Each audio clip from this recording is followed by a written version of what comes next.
ପିଲାମାନେ, ମୁଁ ଆଜି ସତ୍ୟ ଘଟଣା ଉପରେ ଆଧାରିତ ଏକ ଗପ କହିବି। ଏହି ଗପଟିକୁ ମନ ଧ୍ୟାନ ଦେଇ ଶୁଣ। ଅନେକ ଦିନ ତଳର କଥା।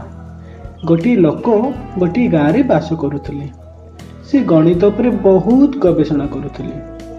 ସେ ଗବେଷଣା କରି କରି ନୂତନ ତଥ୍ୟମାନ ଆବିଷ୍କାର କରିପାରୁଥିଲେ ଏବଂ ସେଗୁଡ଼ିକୁ ନିଜ ଟିପା ଖାତାରେ ଟିପି ରଖୁଥିଲେ।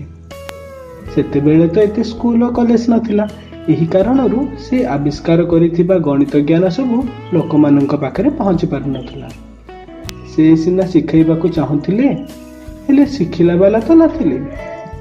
ଦିନେ ସେହି ଲୋକ ଜଣକ ଭାବିଲେ, ମୁଁ ଏତେ କଷ୍ଟ ସ୍ୱୀକାର କରି ଏତେ ଗୁଡ଼ିଏ ଗଣିତ ସୂତ୍ର ଉପପାଦ୍ୟ ବାହାର କଲି।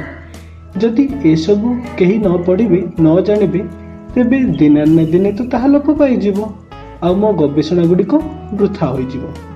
ଏକଥା ଭାବି ଭାବି ସେ ଗଣିତ ବିଦ୍ୟା ଶିକ୍ଷା ପାଇଁ ଅନେକ ଲୋକଙ୍କୁ ଖୋଜିଲେ, ହେଲେ ତାଙ୍କ ପାଠ ପଢ଼ିବା ପାଇଁ କେହି ମଧ୍ୟ ରାଜି ହେଲେ ନାହିଁ। ଶେଷରେ ଗୋଟିଏ ଗାଈ ଜଗୁଆଳ ପିଲାକୁ ସେ ଦେଖିଲେ। ସେ ତାକୁ ଆଦରରେ ପାଖକୁ ଡାକିଲେ, ତାର ଭଲ ମନ୍ଦ ବୁଝି ପଚାରିଲେ। ତାକୁ କହିଲେ, ଆରେ ବାବୁ, ମୁଁ ତୋତେ ନୀତି ପାଠ ପଢ଼େଇବି। ମୁଁ ଯାହା ପଢ଼େଇବି ତୁ ଖାଲି ଶୁଣିବୁ, ଆଉ ତା ବଦଳରେ ମୁଁ ତୋତେ ତୋ ପାଉଣା ବି ଦେବି। ଲୋକଟି କଥାରେ ଗାଈ ଜଗୁଆଳ ପିଲାଟି ହଁ କଲା। ସେହିଦିନ ଠାରୁ ଗାଈଆଳ ପିଲାଟି ପ୍ରତିଦିନ ଲୋକଟି ପାଖକୁ ଆସିଲା। ତାଙ୍କ ପାଖରୁ ପାଠ ଶୁଣେ ଏବଂ ପାଉଣା ନେଇ ଘରକୁ ଫେରିଯାଏ। ଏହା ମଧ୍ୟରେ କିଛି ବର୍ଷ ବିତିଗଲା।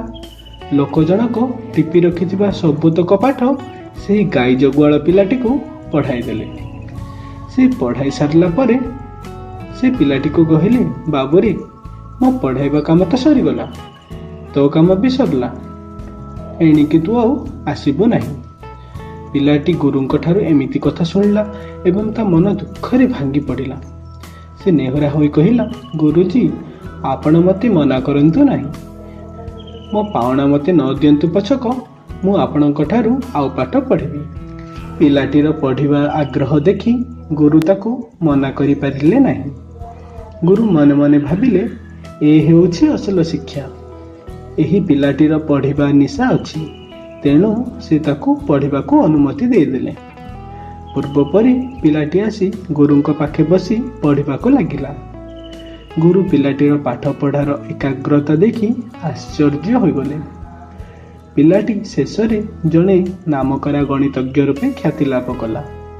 ସେ ଗୁରୁଙ୍କ ଠାରୁ ଯାହା ଶିଖିଥିଲା, ସେହି ଶିକ୍ଷାକୁ ପାଥେୟ କରି ଗଣିତରେ ଆହୁରି ନୂତନ ନୂତନ ତଥ୍ୟ ସବୁ ଆବିଷ୍କାର କଲା। ସେ ଯେଉଁ ସବୁ ତଥ୍ୟ ଆବିଷ୍କାର କରିଥିଲା, ସେହି ଗୁଡ଼ିକ ଗଣିତର ନୂତନ ନୂତନ ଧାରା ଗୁଡ଼ିକୁ ବର୍ତ୍ତମାନ ସ୍କୁଲ ଓ କଲେଜ ମାନଙ୍କରେ ପିଲାଏ ପାଠ ପଢୁଛନ୍ତି।